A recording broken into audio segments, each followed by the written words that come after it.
Hey everyone, it is Marc Sabatella from Mastering MuseScore here, and this is the MuseScore Café. So, this is the first of the month. It's the first Wednesday of the month. It's actually the first day of the month. So, I'll be doing my traditional first Wednesday Ask Me Anything session. So, this is just come and ask your questions. The chat is open, and I try to get to everything that I can. If you ask, I will do my best to answer. Because we're on this platform, you can actually attach scores directly into the chat if you like. And so if you're going to need me to look at your score to answer your question, then by all means do that so I can have my best shot at answering. So that's what I'm going to be doing, is attempting to answer questions, and looking forward to it. So, there's always questions that come in from various sources that sometimes I don't get to, answer as fully as I might like if I see a question on Facebook or see a question in the forums or in the community or whatever. And so sometimes there's questions that I feel like maybe just elaborating on a little bit. And so I'm saying this to stall while I wait for someone to actually ask me a question here. One question that I just saw this morning, and Dave, this is basically it. The question from you about the mixer in MuseScore 4. So it's an interesting question, because actually this is one of the things being designed right now, being developed right now, is enhancements to the mixer and associated synthesis, how you specify sounds for MuseScore 4.1. So the planning is heavily underway for MuseScore 4.1. And your specific question about having a single staff drive several different sounds actually just came up yesterday in the development forum, being discussed by the developers, trying to think of if there was an actual real world use case for that. If you mentioned that you posted that in the forum, if you post me a link to that, I can, and you've described your real world use case, I'm happy to kind of point the developers onto that, because right now the thinking is there is no such thing as a real world use case for a single staff to drive multiple sounds. For different voices within a staff to each have their own separate sound, yeah, that's likely coming. Anyhow, that's they're trying to come up with interfaces that deal with that do a good job of capturing the things that real people need to do in the real world. And that's why they're looking at doing a special case, a special handling, so that different voices on a staff can go to different sounds. So like if you do soprano, alto, tenor, bass on two staves, soprano and alto could share a single staff, which you can do, but right now they'll have the same sound, and we definitely want it to be separate sounds. Okay, so Ariana's question about the instruments in Muse Sounds and who they remind me of, I guess, is the question.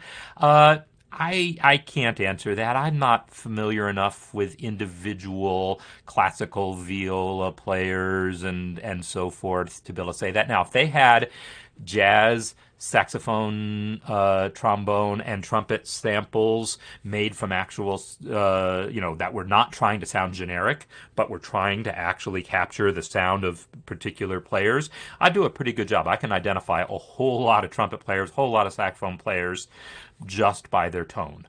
But it's not just by their tone, it's their tone and the types of lines that they tend to improvise. So again, that's going to be a hard question to answer. All right, so I see a couple other questions.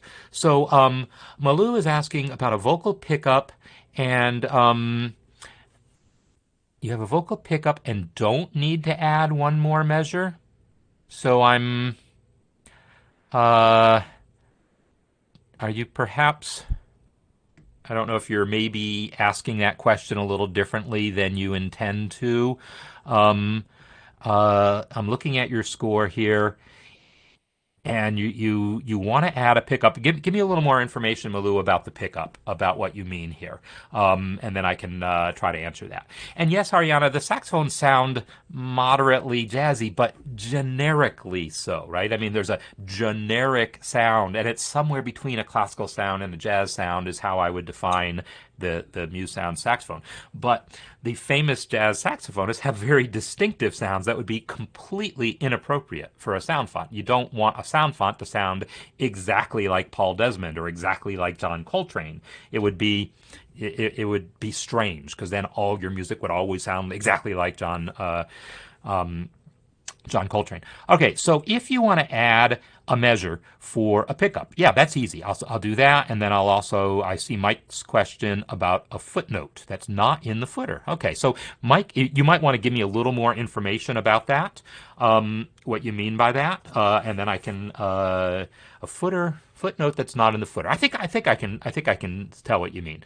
So what I'm going to do here, Malou, is create a score, and I'll just use a grand staff template, and I'm not going to say pickup, and so now I'm changing my mind, and I want to add a pickup.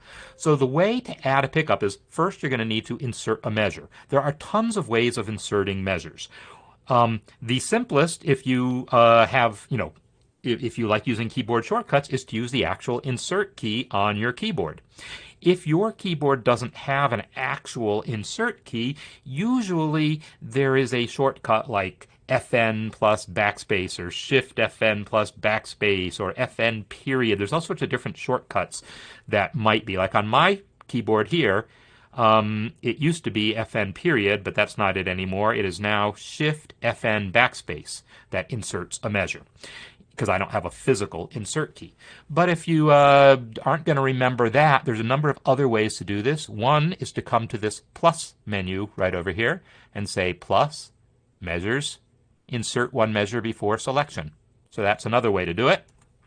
Another way is to come over to the palettes. Actually, another way is with a measure selected, if you go to properties, you'll see insert measures right here. And then you can say one measure before selection and add. So you can also do it from the palettes. There's also the maybe that's not there anymore, actually, because of all the other places it is. Maybe there's not a measures palette anymore. To be honest, I don't remember. But those are some ways of adding a measure. Now that we've added the measure, let's make it a pickup.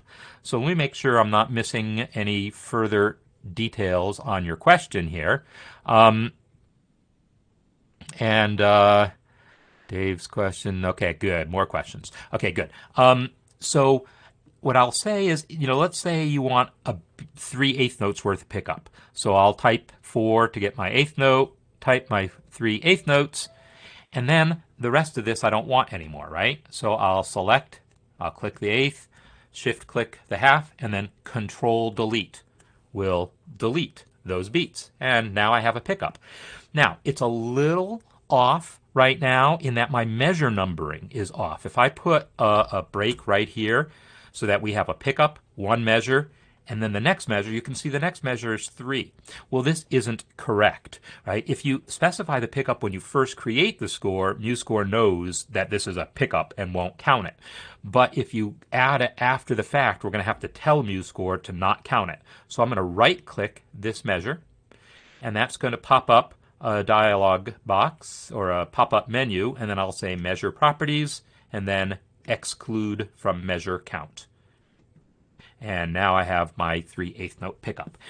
Because MuseScore doesn't know if these 3/8 notes are meant to be like the first 3 of a measure or the last 3 of a measure, it may or may not beam things the way you want, and you might have to fiddle with the beaming or rests and so forth. But anyhow, that's how you add a pickup. And if there's more follow-up, go ahead and add it. Meanwhile, I'm going to kind of move on because I see a number of other questions. So the intro doesn't use vocal until the last measure, so the vocal line isn't there. I guess I don't really understand. You'll have to actually attach your score, I think, for me to understand. But you're going to want, a measure has all the staves in it. Some of them might happen to be empty, but if you add a measure, it adds it for all the instruments. Otherwise, it doesn't make sense, if that makes sense. So I'm not sure I understand what you're saying, but if you attach the actual score or maybe explain that in more detail, I could help. So Mike is asking about a footnote not in the footer. So first, just so people can see, I'm going to go ahead and add and talk about how you would add a footer, just so people know about that. If I go to Format, Style, and then Header and Footer, I've got this footer information here, and I can say just show it on, or no, this isn't just show it on first page. This is whether it shows on the first page at all. But I can put information in here, footnote, and it will show on all the odd numbered pages, which is great if you want the same footnote on all your odd numbered pages, but of course you don't, right? So what I'm going to recommend instead is this. I'm going to undo that. Let's say I want a footnote at the bottom of this page. The way I'm going to do that is by inserting a text frame here. And so to insert a text frame, I think actually I can append. Can I insert a frame after this? I think I actually can't. This is insert measures. And if I go to plus frames, this is actually going to append plus frames. Append is going to append it at the end of the score. So here's what you need to do. You're going to select the first measure of the next page. Then you're going to plus frames, insert text frame. And now we have our text frame. Now this doesn't actually fit on this page because this page is a little too full. So we're not going to be able to have the text frame and all this music here. So what I have to do is change my mind and say, hey, I want my text frame before this system, and I'm going to push this system to the next page. So I'll select this measure and hit Control Enter to add a page break. Ooh, nope, not going to add a page break there. Hold on. I got to insert my text frame first. So I'm going to select this measure, and remember, this measure is going to be moved to the next page, and then plus frames, insert text frame. And now I can type my footnote, and then I can attach a page break directly to that frame. Control Enter. Did that work? Control Enter. Nope, it's adding it to the text because I'm still editing the text. I need to make sure that I'm selecting the frame and not the text. Now I can do my Control Enter. So that's the story. You're going to insert the text frame before the first measure of the next page, making sure there's actually enough room on the previous page to accept it. Then you can add your text into that frame and then add a page break to it. So that's how that works. And yeah, there might be some follow-up. I'm going to keep going here. So Bob, you're asking about oh, well, yeah, this isn't so much a question, I think, but an observation. And yeah, no, it's very typical that choral music has soprano and alto on one staff, tenor and bass on another. Chorale style music, right? Music hymn style, where all the voices are basically moving in the same rhythm. If there's a lot of different rhythms and different voices have different lyrics at the same time, then we usually put them on separate staves. But no, definitely SA and TB, SA share a stave, TB share a staff. And that is a little awkward to do it's easy to do in MuseScore, but then you can't have different sounds for the soprano and alto if you do that, which is a little bit of a drag and something that they want to fix for 4.1, is to say, hey, let's make it really easy to have different sounds for the soprano and alto voices on a single staff. So,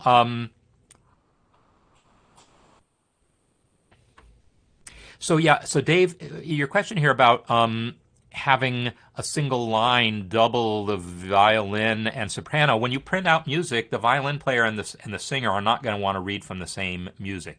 It's always done by making separate staves. In real published music, it's always done that way.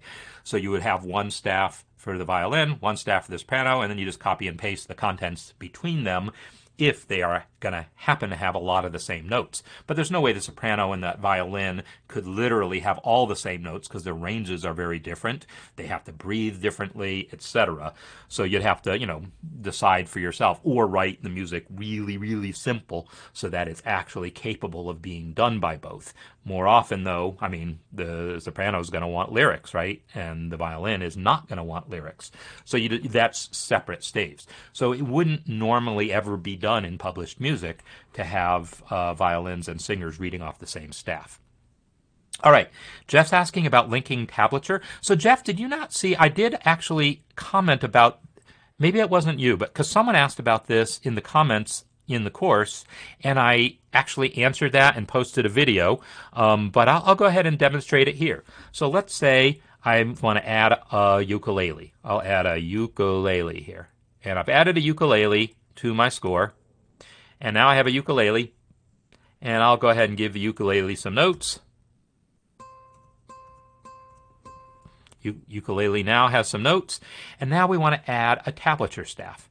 So I will go over to the instruments panel here, and I'm going to open up the ukulele instrument to show the treble clef, and then you want to add, I assume, a linked tablature staff.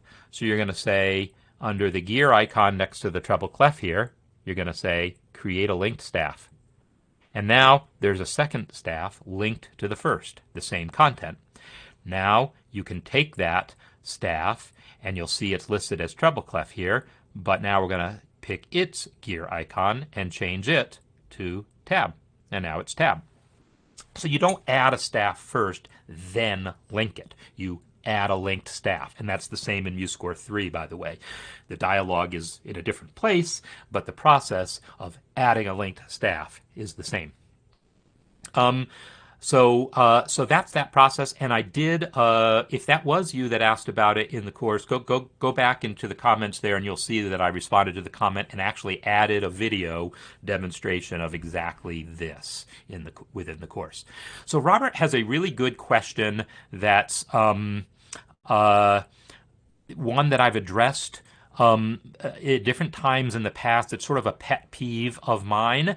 The deal is, okay, so the reason in your picture why there's more space here, let me actually get that picture a little bigger. Let me get back to the actual chat here. Where's my chat? Come on, chat. I always have to remember where I'm hiding these windows. There it is. Okay.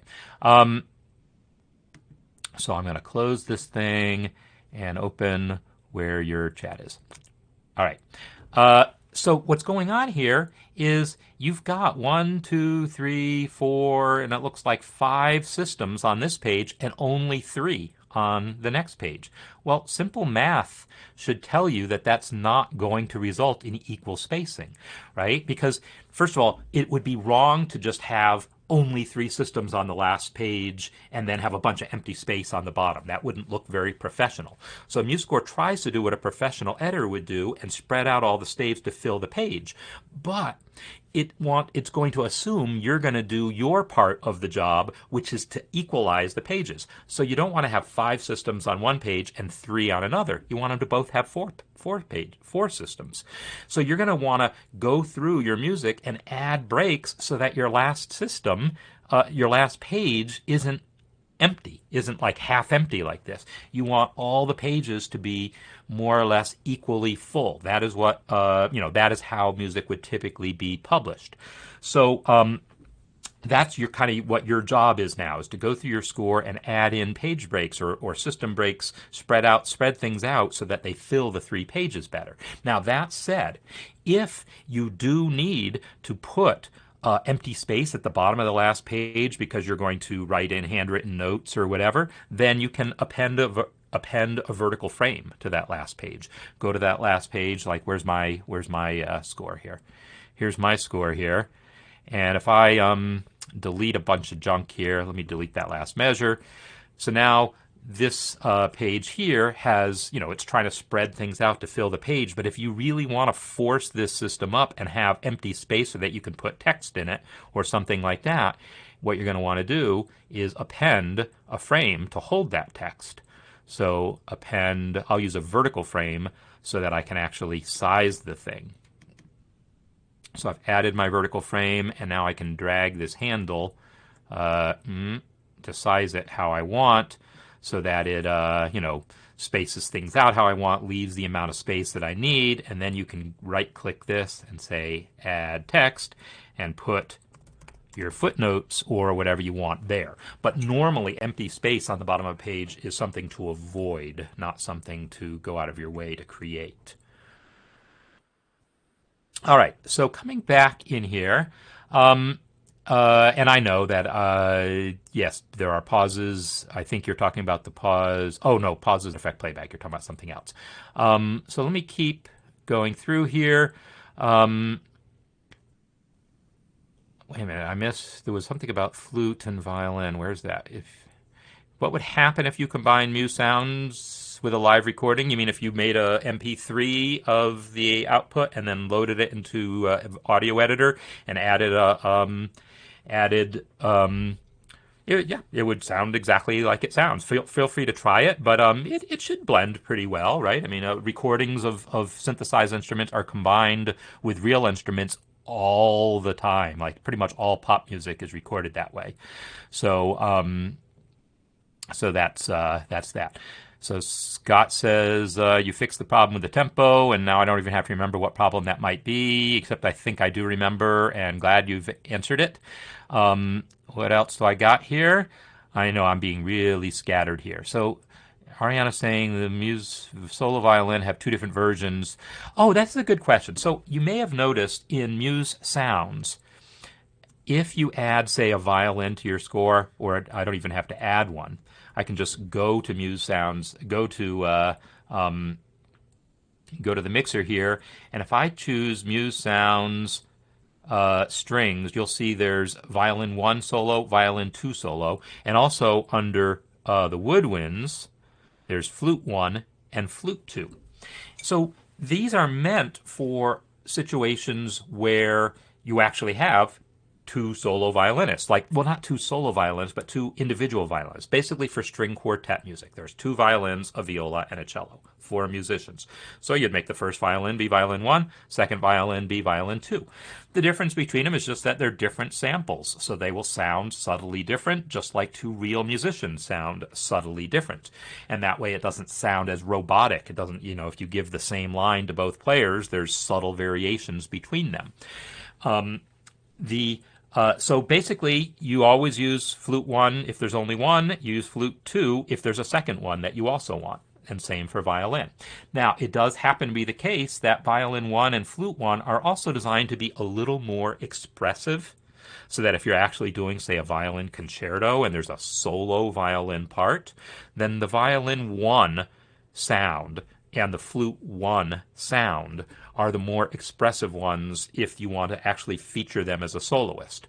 The flute 2 sound and the violin 2 sound are designed to sound a little more generic than the violin 1 and flute 1.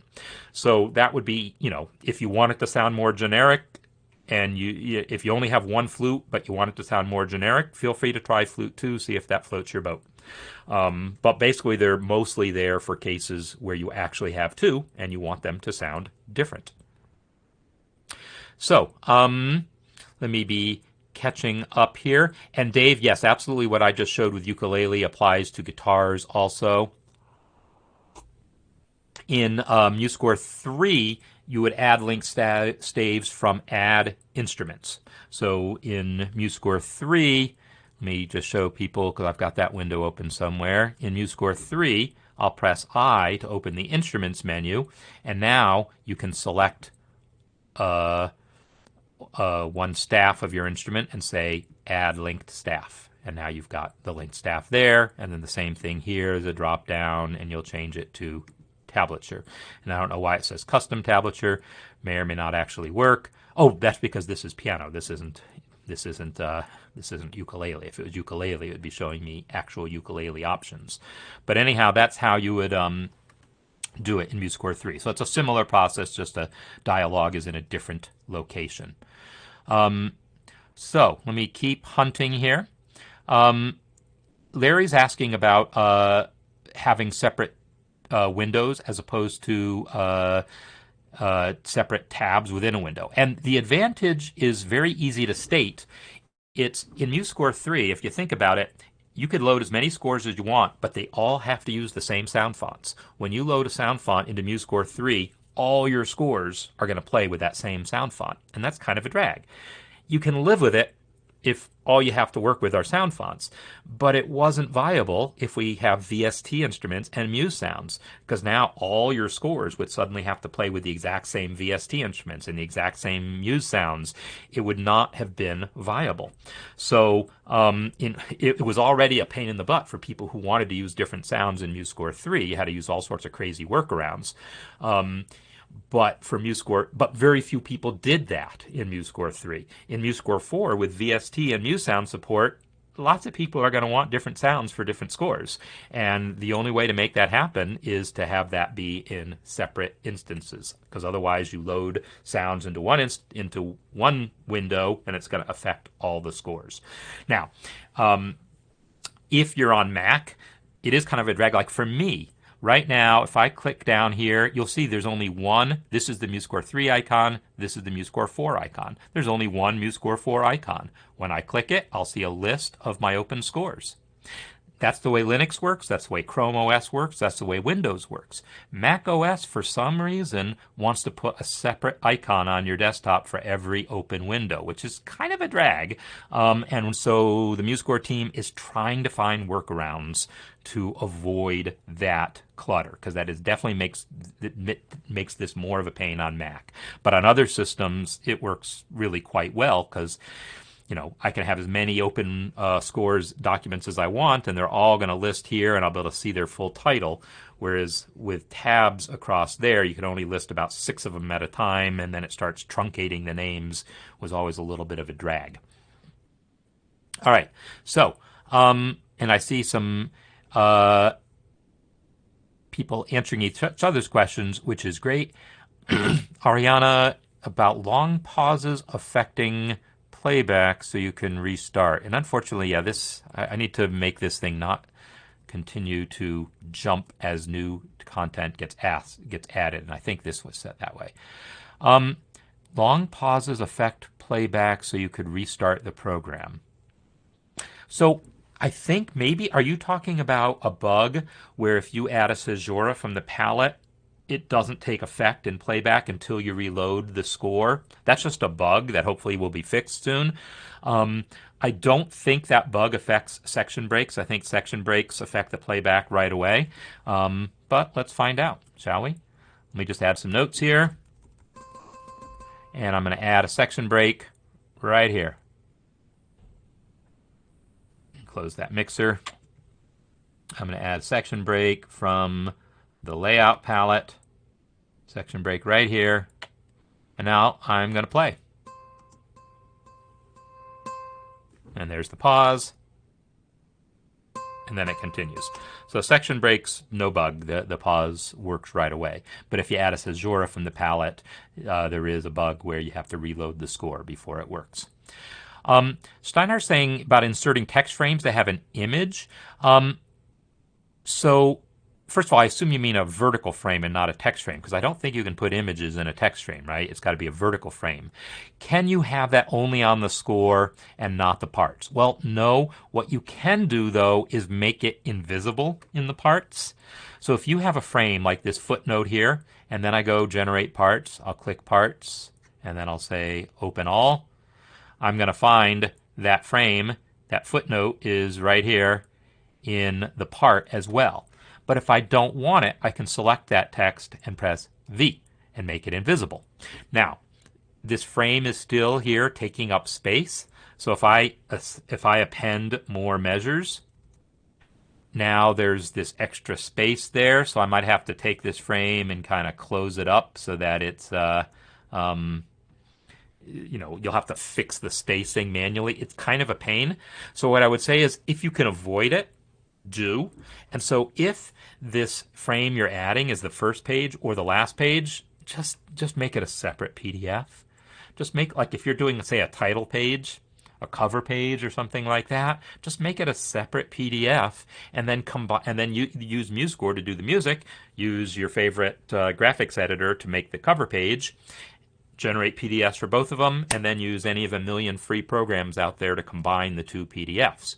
And then you can have one PDF that has the cover page on it. That's generally going to be a better solution. But if you're trying to add this image somewhere in the middle of a score, that is kind of a pain. You'll have to play these games with making the text invisible and or an image invisible and playing with the size of the frame and so forth. So, Mike, I see your follow up about the footnote, and yeah, if you add it in or insert measures, you're going to have to, you'll have to rearrange where that footnote is. Now, ideally, I would be. Looks like it crashed. No, yes, I would say it just crashed. Here's a nice advantage, by the way, of the separate windows.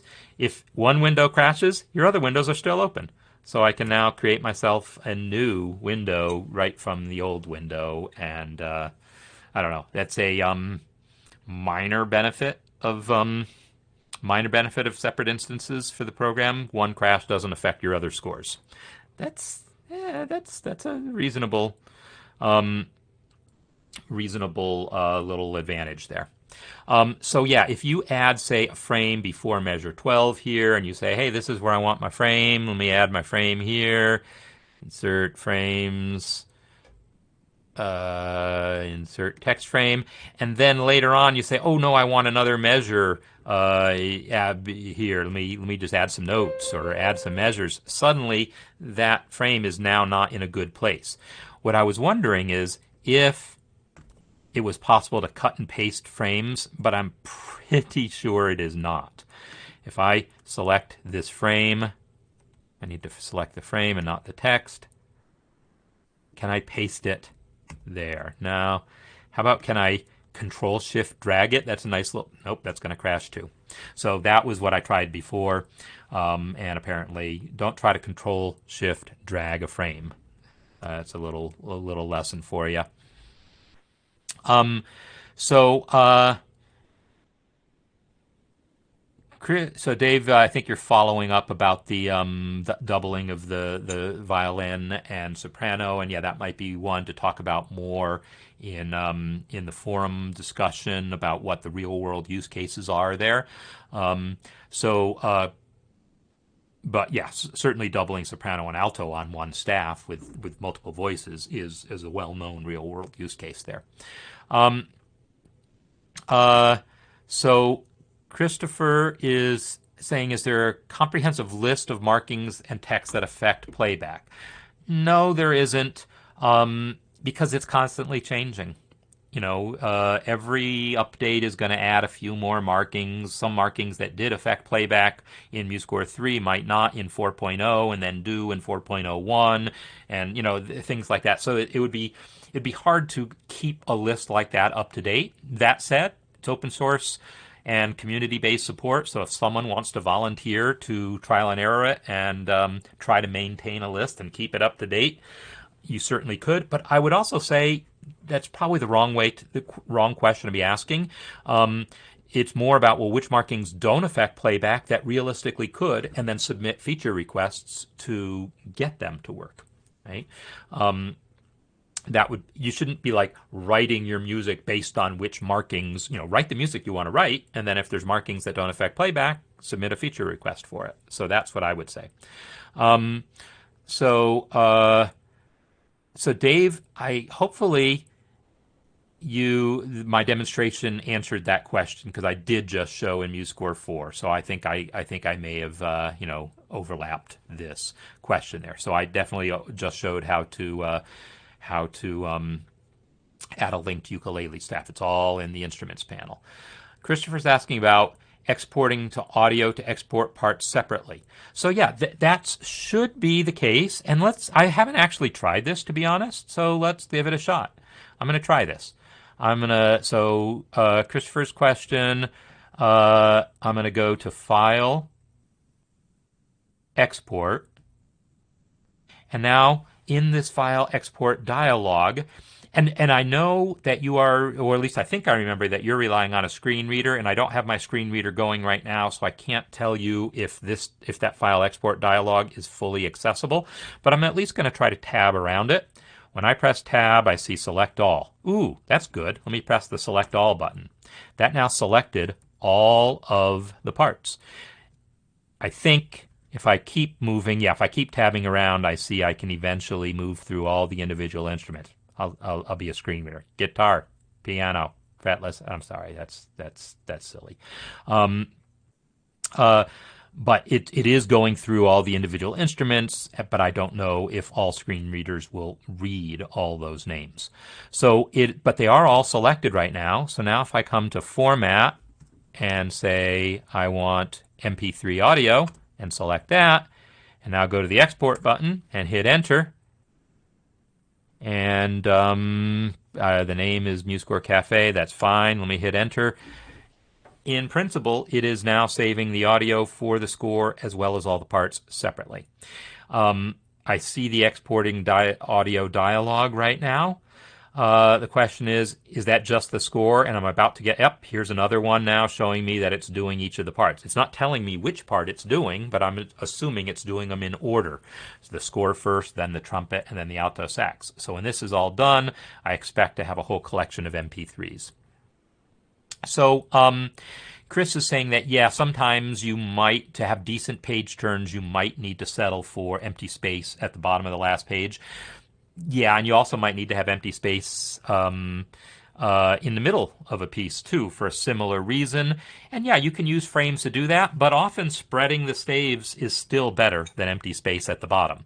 But it's all situation dependent. But the point is, you definitely want to be paying attention to the needs of the score and not just letting the default layout be the default layout. You want to make the intelligent choices about where you want your breaks to be, where you want your space to be. Okay. I may have missed something else, but I'm going to keep scrolling down. Ariana's asking about flute and then writing some kind of flute choir. And if that means me personally, could I write a flute choir piece? Yeah, I might try to do that someday. Yeah, I don't have a lot of. I've worked with alto flute. I haven't worked with bass flute or contrabass flute, so I don't really have a good sense of how to write for them, other than what computer playback sounds like. And I don't like writing for instruments I don't understand. I don't know. I feel awkward about it. So yeah, I'll think about writing something at some point. But feel free to bring it up during a master class, and maybe I'll make that a project for the musicianship skills workshop. So Jeff, oh yes, Jeff, if you don't see instruments between palettes and properties, well, you must have closed that tab at some point. So you can reopen it with View, Instruments. There it is, right there. So View Instruments in the shortcut F7. So maybe you pressed F7 at some point. Maybe you closed it by clicking the little icon. There's a little dot, dot, dot menu here, and maybe you said close at some point. Or you closed it from the menu, or you closed it with F7. But in any case, just reopen it.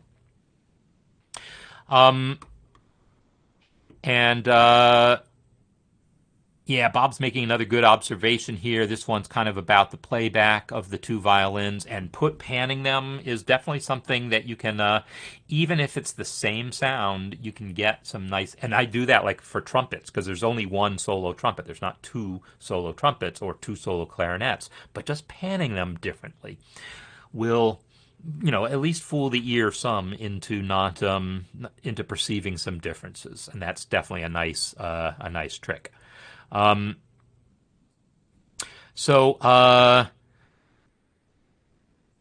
Muse harp does have actual glissando samples. Yeah, it definitely does. But it can't have them for every single possible combination of gliss, right? I think it only has them for basically C major glisses. I think that's the deal. Yeah. Because it definitely seems to be an actual gliss sample when you add a gliss that's using a C major scale. But I think like every possible combination of pedal positions were not all sampled. But I'm pretty sure the C major one was, because I just added one to Dusk yesterday, actually, because I realized I had kind of omitted one. So Dave, okay, so yeah, I see you're pointing to the thing. But yeah, the place, you don't add the staff, then link it. You go to the instruments and you expand, say alto sax, you look at a staff, you click the gear, and you say create a linked staff. So you don't add a staff, then link it. You just hit the create a linked staff button. Okay. If MuseSounds came with a big band library, what would happen if you combine with jazz with orchestra? I don't know.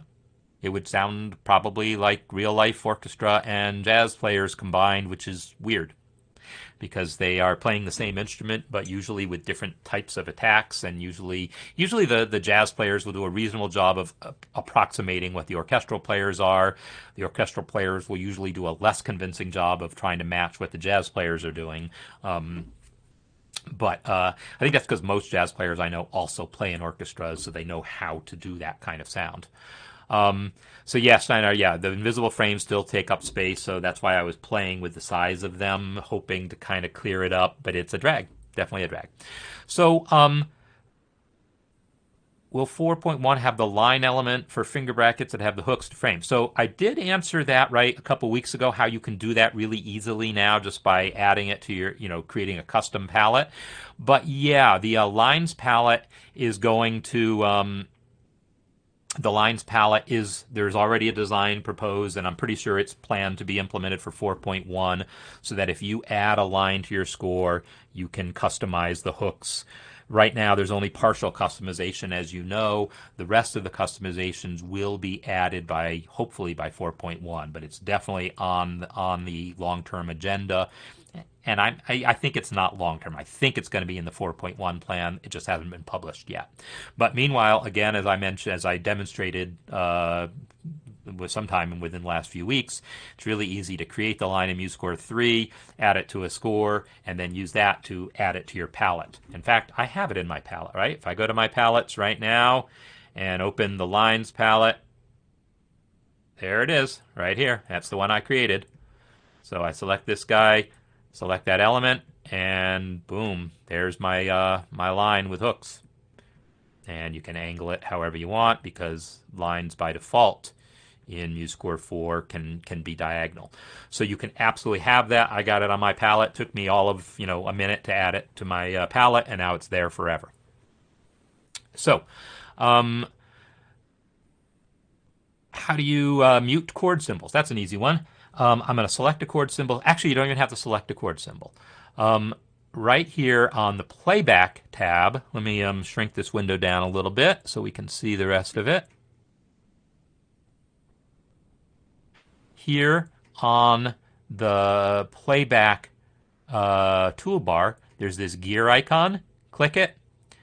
There's a checkbox here, play chord symbols. So right now they're set to on, so the chord symbols will play. If I uncheck it, they won't play. That does it score-wide.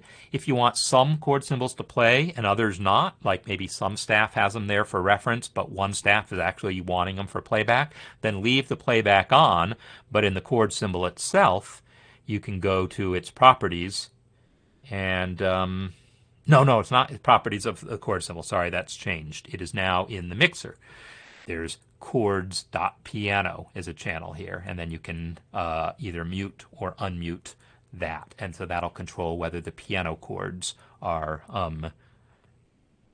whether the piano chords play or not. So that's there in the mixer. So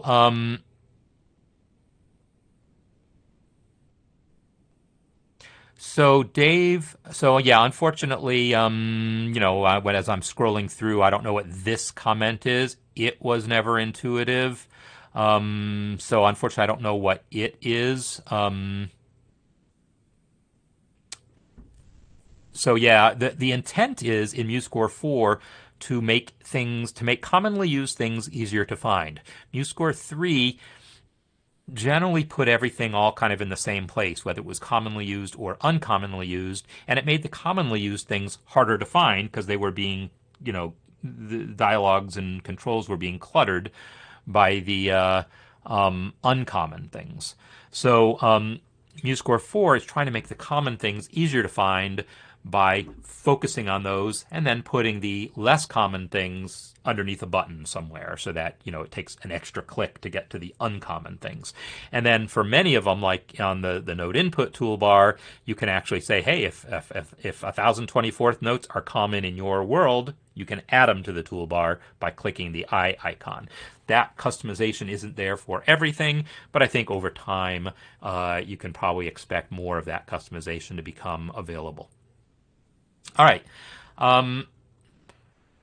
Ariana is asking, would it be weird when you upload a MuseScore 4 file, then replace the template? So I'm not sure what you mean by replacing the template with a MuseScore 3 version. But unfortunately, I don't really understand that question because you can't replace templates. Once you have a score, so I'm not sure what you mean. Mike is asking about the Color Notes plugin. So the Color Notes plugin isn't meant for you selecting the color. If you want to select color for a note, select the note and go over to the Appearance button here within the Properties tab, and there's the color right there. So I can change it now to pink or whatever color I want, and now that those notes are pink, right? So that if you want to change colors sort of individually, that's how you do it. What the Color Notes plugin does, I don't think I have that plugin actually installed. But what it does is it colors notes automatically according to a kind of universal standard for color. It's universal in the education world.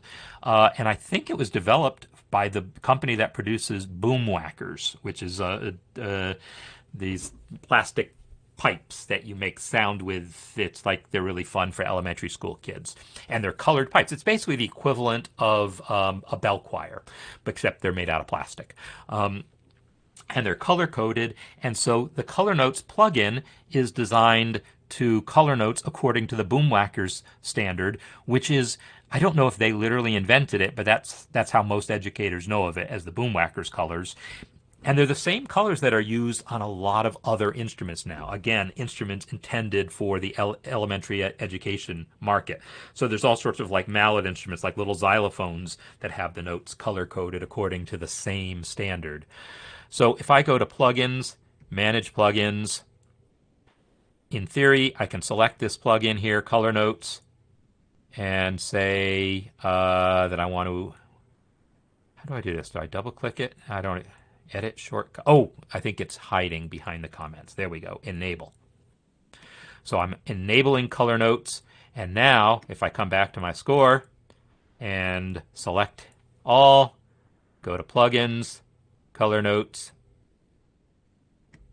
the notes are now colored according to that Boomwhacker standard, in which C is red, D is orange, etc. So anyhow, that's what the Color Notes plugin is for. I will show you. Should I try to load Dusk? I'll try to load Dusk. I don't know how well it will do because it's on the big side and I'm in the middle of a broadcast. But we'll see if it loads up quickly. So I hadn't added the actual gliss until yesterday, and I don't think I've updated the score yet. But it's at the end of the piece, and right here. So I had only added the first few notes, and I think it's because when I did the Music XL, I created this in Finale many years ago, and then I imported it into MuseScore and fixed up a lot of things. But I think originally there was a gliss here that didn't make it through in the import, and I never added it. So now it's added. So anyhow, this gliss here, and let's listen to the playback there. I'm going to start at a measure 4 because I have a feeling it's going to take a minute to catch up. But I'm going to play this thing and listen.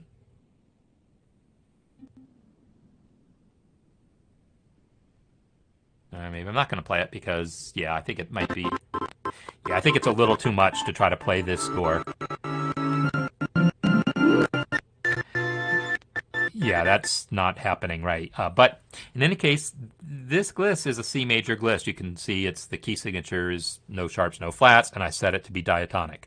So, and that it really does sound like it was sampled to me.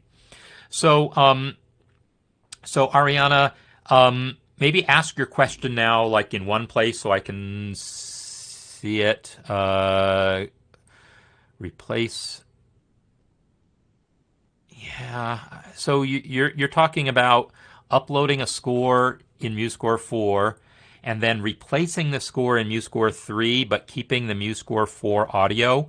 Yeah, I can't imagine any reason why someone would want that to happen. Why would they be going back to MuseScore 3 in the first place, unless it's because there was some playback thing that. So I guess you'd have to explain that in more detail. But stuff about MuseScore.com, you really need to ask over on that website because I really don't understand anything about it. So, Dave, you didn't. Yes, Dave. I think what you missed is opening up the list of instruments because I mean, so this. If I just look at flute, the cog is showing me things about the flute as a whole.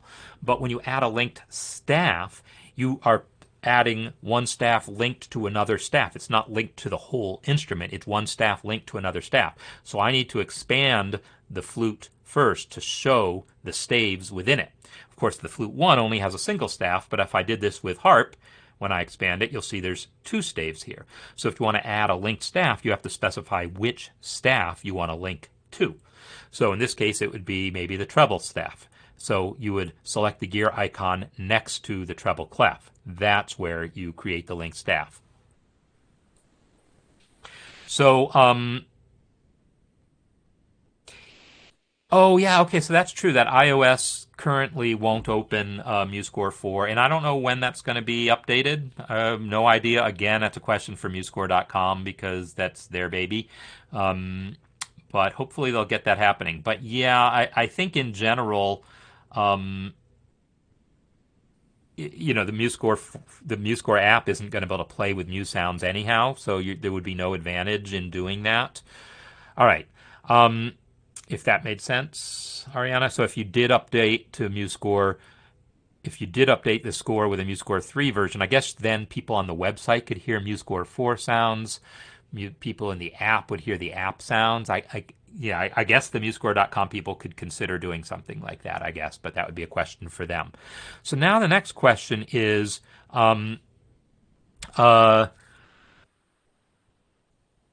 did I miss anything is the question. I am going to try to check out the harp. Is there to get harp chords to be a little rolled? So, yes. Okay, Christopher, glad you figured that out. And yeah, that's what I was going to say. The focus is on the list of instruments of which main score is the top. And then below that is a list of the individual instruments. By default, only main score is checked, but beneath that is the name of the instrument. So yeah, the arrow keys definitely get you there. So good. Glad to hear that got solved. So let me go over to that empty score that I had created. Oh, do I have one still, or did the only one I have crash? Oh no, here it is. I'm going to add a harp to it, and let's talk about harp. So I'll go ahead. I still works, the shortcut I still works to bring up the add instruments dialog. So I'm going to add myself a harp.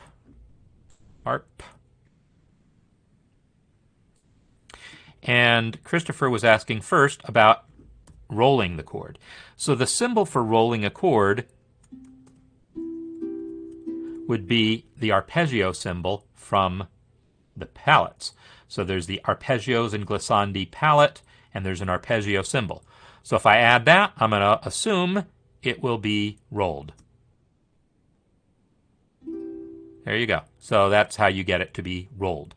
Now, that arpeggio, the speed at which it rolls, there's under the properties panel, there's a spread delay setting, which I guess somehow, I have no idea what that number means, to be honest. It's set to 1 right now. Let me set it to 10. Well, I set it to 12. See if that makes it faster or slower.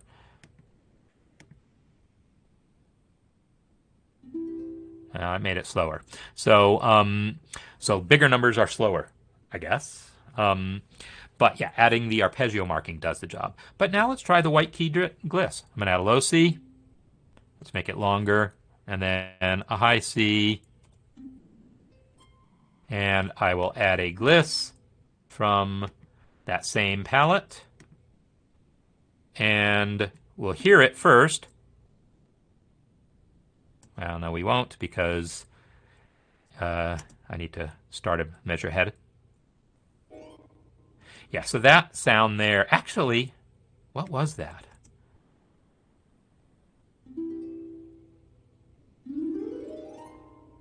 So I actually have no idea if that was sampled or not. But let me select that gliss, come over to the properties and change it from chromatic to white keys and see how it sounds now. Let me actually get rid of that arpeggio because I know there's a bug where arpeggio playback can mess up the next note. Yeah, unfortunately, while I'm broadcasting, my playback sometimes has a little trouble keeping up. So I'm not necessarily able to show what this is actually sounding like, and you might have to test this for yourself.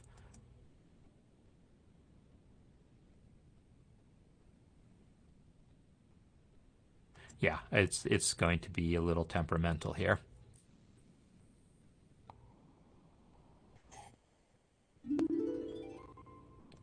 Yeah, it's hard for me to say if that was sampled or not.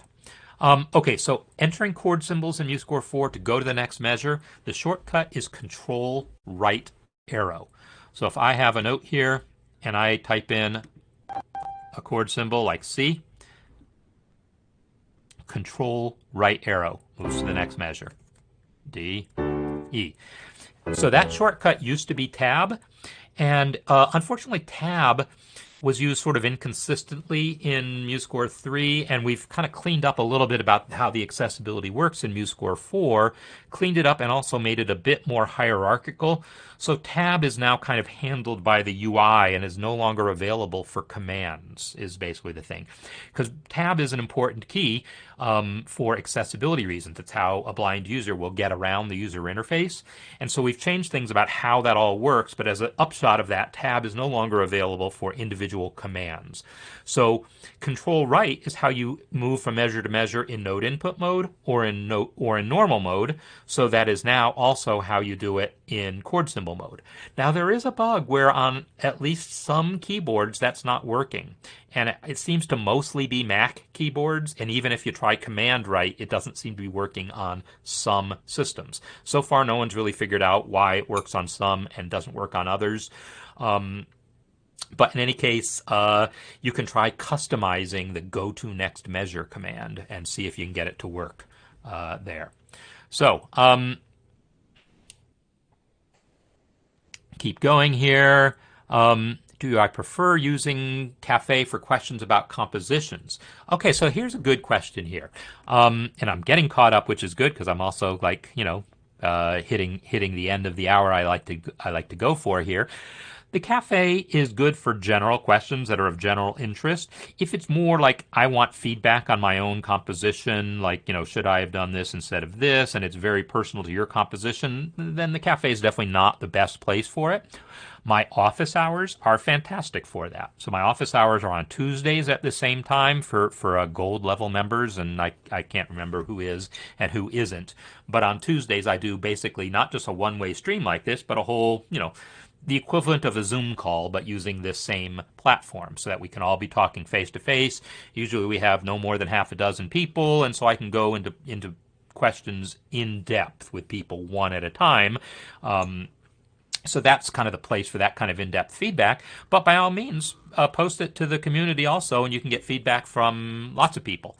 So that is the answer. So Christopher asking the glissando notes as if they were a chord. Yes, I added C, E, G, and C as a single chord. So I typed C, Shift E, Shift G, Shift C. So I had a single chord, and then I added the arpeggio to that. So yeah, Marla, I guess my question about this thing is, and maybe it'll play better now. I mean, I can certainly hear the gliss. What I can't tell you is if it was sampled from one person actually doing a gliss, or if it was created by playing the notes one at a time. That I can't really say. That sounded like one note at a time. But maybe it's because it wasn't long enough, right? Maybe the gliss has to be longer before it cuts to something else. Yeah, that sounded more like a sampled gliss. Yeah, right? I mean, that sounded less one note at a time, right? It's like the difference between me going da da da da da da da da and going brrr, right? One of them is it's just a different sound. So I kind of feel like at some point, under some conditions, there's an actual sampled gliss sound. But to be honest, I don't know how it works. So, Christopher, I did see that you're asking about the glissando, not the arpeggio. So no, those are separate notes. You enter a first note and then a second. You enter a first note and then a second note, one after the other, and then the gliss connects them. You're right. I was answering as if arpeggio. So, all right. So, there we go. And Bob's talked about the multi-staff instruments. Yeah, and the thing is that those linked staves are only used for basically guitar and similar stringed instruments to create. So you can have tablature and standard notation.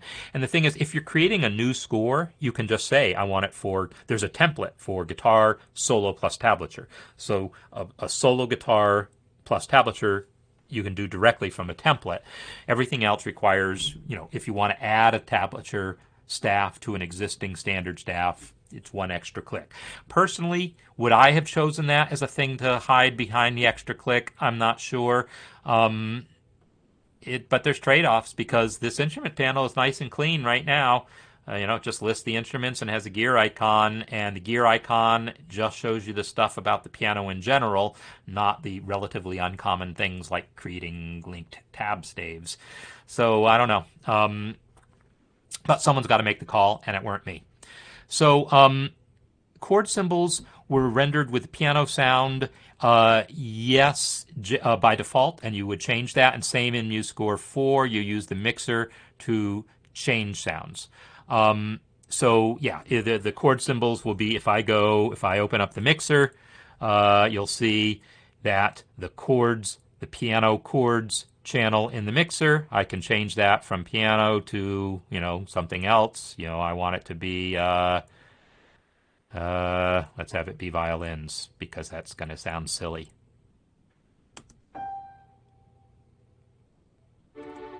Yeah, there we go. But I heard it. My system's having trouble keeping up.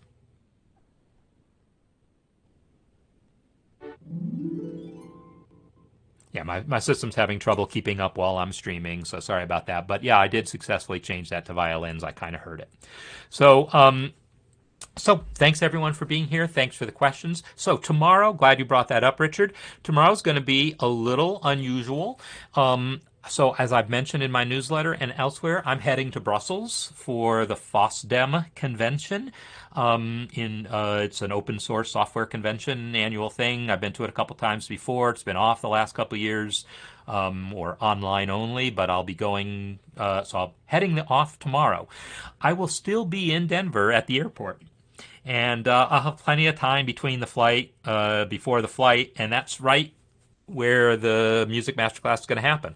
So my plan is to broadcast from the airport, probably on my phone, but I don't really know for sure. It's hard to say logistically how it's going to be. So we're just going to do some more question and answer, whatever is going to make sense to do. We're going to try to figure out, and it's going to be a very informal session tomorrow, but it's going to be something, right? So make it if you can. And in any case, thanks everyone for being here, and let's play out some music to conclude here.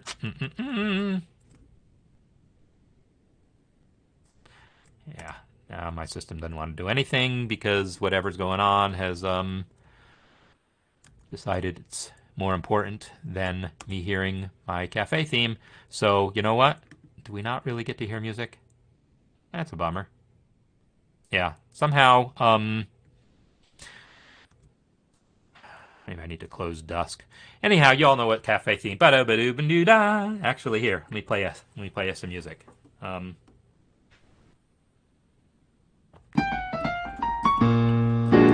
There you go. Right there's that. That's I can't play the whole thing.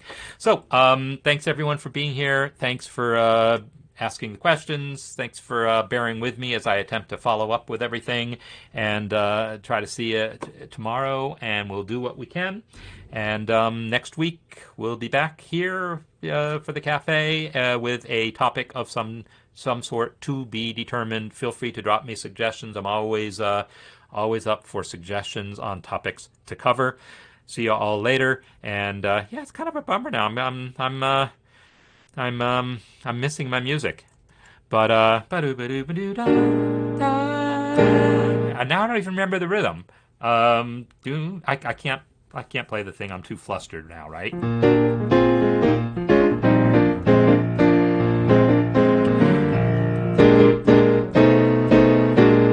just playing just to give you some music to play out. I know this isn't it, but it's the music.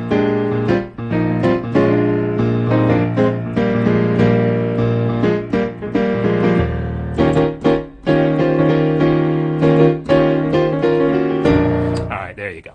So one of the topics that I might cover for the musicianship skills workshop next month might be something, a little bit of jazz piano stuff. So there's a little sampling of some stuff we might talk about, some voicings and some other things. Anyhow, see you all later because my music's not happening, so I'm done talking. See you later.